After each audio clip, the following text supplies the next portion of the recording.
పొద్దున్న ఇప్పుడు అందరూ తింటాం కదా అన్నం, తిన్నప్పుడు ఈ వీటితో అన్నం తిన్నప్పుడు ఒక 4-5 గంటల వరకు మళ్ళీ వెంటనే ఆకలి కాదు.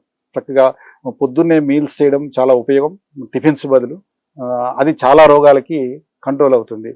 కనీసం పొద్దున్నే ఫుల్ మీల్స్ చేయడం, కూర వండడం కుదరకపోతే ముందు రోజు రాత్రి అన్నం వండి, అన్నాన్ని నీళ్ళలో నానబెట్టి, ఆ అన్నాన్ని పొద్దున్న మజ్జిగతో తిన్నా దట్ ఈస్ గుడ్ బ్రేక్‌ఫాస్ట్ అండి. అలాగా క్రియేటివ్ గా దోశలు కూడా వేసుకోవచ్చా బియ్యాలు? ఖచ్చితంగా అండి. దోసలు చాలా బాగా వస్తాయండి. దిబ్బ రొట్టె వేసుకోవచ్చు. ఎదిగే ఆడపిల్లలు ఉంటే సాయంత్రం వాళ్ళ స్కూల్ నుంచి వచ్చే టైంకి చక్కగా పొట్టు మినపప్పు దీంతో చక్కగా దిబ్బ రొట్టె కూడా వారంలో 2 సార్లు చక్కగా వేసుకోవచ్చు. అన్ని పోషకాలు అక్కడే వచ్చేసాయి కదండి. పొట్టు మినపప్పులో ఎంత పోషకాలు ఉన్నాయండి అసలు. ఇవన్నీ మనం ఎందుకు ఇంత దూరం అయిపోయాం సురేంద్ర గారు? మామూలుగా ఇది పాత పద్ధతుల నుంచి ఇప్పుడు ఎంతో వెనక పాతకాలం విషయం కూడా కాదు. చిన్నప్పుడు విషయాలు అంటే ఇప్పుడు ఒక 20 ఏళ్ల 25 ఏళ్ల క్రితం ఉండే విషయాలు కూడా అవునండి ఇప్పుడు పూర్తిగా ఈ జనరేషన్ లో కనుమరుగైపోతున్నాయి. గత దశాబ్ద కాలంలో మార్పు వచ్చేసింది బాగా. అవునండి. దీన్ని నేను అనుకోవడం పనిలో సౌలభ్యత అనేది అన్ని తెచ్చుకున్నాను.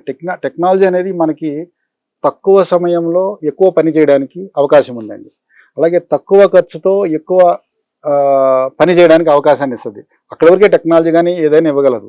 మిగతా హ్యూమన్ రిలేషన్స్ లో అవి అప్లై కాదు కదండి. సమయం ఇవ్వడం అనేది అవసరమే. అంటే ముఖ్యంగా తల్లిదండ్రులుగా చూస్తే వంట అనేది ఈ రోజు ఆడవాళ్లే ఉండాల్సిన అవసరం లేదు, మగవాళ్ళు ఉండాలి. మగ పిల్లవాడికి నేర్పాలి. వాళ్ళు వంట వండడం అనేది శ్రద్ధ పెట్టాలి. ఎందుకంటే ఇది సరిగ్గా లేకపోతే ఆరోగ్యం మీద ఎఫెక్ట్ పడుతుంది. అది వాళ్ళ కెరీర్ మీద కూడా ఎఫెక్ట్ అవుతుంది. నియంతృత్వంతో ప్రజా ఉద్యమాలను ఆపగలరా? బెదిరింపులతో ప్రజా గొంతుకును నొక్కగలరా? తెలుగువారి మనస్సాక్షి సాక్షి టీవీ. సాక్షి టీవీ ప్రసారాల కోసం వెంటనే మీ లోకల్ ఆపరేటర్ను సంప్రదించండి.